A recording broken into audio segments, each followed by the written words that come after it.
નમસ્કાર મિત્રો, સ્વાગત છે તમારું આપ સૌની સૈયારી ચેનલ ગુજરાતી સાહિત્ય વિદ નિકુંજ યુટ્યુબ ચેનલમાં હું નિકુંજ પર આપ સૌનું તહેદિલ સ્વાગત કરું છું।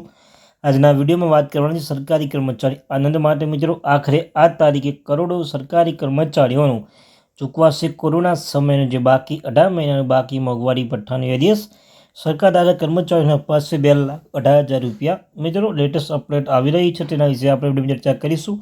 તે પહેલાં મિત્રો જે વોટ્સઅપ ચેનલ બનાવી છે, ટેલિગ્રામ ગ્રુપ બનાવ્યું છે, મિત્રો લિંક ડિસ્ક્રિપ્શનમાં મૂકું છું, તમે અવશ્ય જોઈન થઈ જજો। તમને ચેનલ પર સરકારી કર્મચારી બાબતે, નિવૃત્ત પેન્શનદારો કર્મચારી બાબતે, ડીએ બાબતે, કોઈ પગાર બાબતે કોઈ અપડેટ આવે, પરિપત્ર આવે, તમામ માહિતી ચેનલ પૂરત કરવામાં આવશે। ચેનલ સબસ્ક્રાઇબ કરવાનું ભૂલશો નહીં।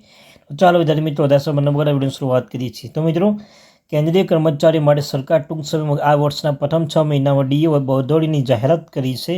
આ સાથે કર્મચારીઓ પણ લાંબા સમયથી તેમના 18 મહિનાના બાકી ડીએની રાહ જોઈ રહ્યા છે, જેથી જો સરકાર ટૂંક સમયમાં આ અંગે નિર્ણય લે તો તેમને પૈસા મળી શકે છે। કેન્દ્રીય કર્મચારીઓ કેન્દ્ર સરકાર પાસે 18 મહિનાનો ડીએ બાકી છે અને ટૂંક સમયમાં કોરોના કારણે સમગ્ર દેશમાં હાહાકાર મચી ગયો હતો। તે સમયે કેન્દ્ર સરકાર દ્વારા કર્મચારીઓને જાન્યુઆરી 2020થી 2021 સુધીના ડીએ આપવામાં આવ્યું ન હતું। તેથી આજે પણ તમામ કર્મચારીઓ તે પૈસાની રાહ જોઈ રહ્યા છે। લાંબા સમય વીતી જવા છતાં સરકાર દ્વારા આ અંગે કોઈ સત્તાવાર નિવેદન આપવામાં આવ્યું નથી।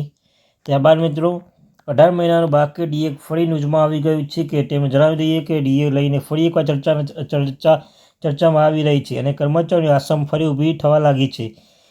તાજેતરમાં ભારતીય સંરક્ષણ મંજૂર સંઘના મહાસચિવ મુકેશસિંહ પર નાણાપ્રધાન નિર્મલા સીતારામને એક પત્ર લખ્યું છે, જેમાં તેમણે કહ્યું છે કે તે કોરોના પછી દેશમાં જે આર્થિક પડકારો સામનો કરી રહ્યા છે તે સારી રીતે સમજે છે અને આ સમયે તે તમામ સંજોગોમાંથી પુનઃપ્રાપ્ત થયું છે।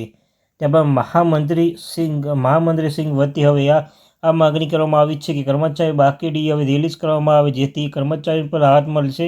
હાલમાં લગભગ 48.67 લાખ કેન્દ્ર સરકાર કર્મચારીઓ છે અને લગભગ 67.55 લાખ નિવૃત્ત કર્મચારીઓ પેન્શન મેળવે છે।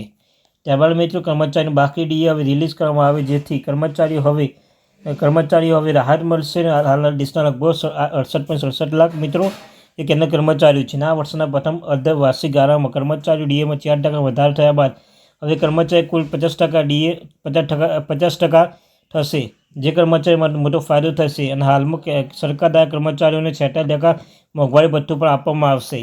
ત્યારબાદ મિત્રો, 7 પે કમિશન કેન્દ્રીય કર્મચારીને 18 મહિના બાકી ડીએ અંગે ફરી મિત્રો ચર્ચા કોઈ અપડેટ આવશે તો જાણ કરવામાં આવશે। ત્યાં ઘડી ચેનલ સબસ્ક્રાઇબ કરવાનું ભૂલશો નહીં। મળીશું નવા એક વિડીયો સાથે।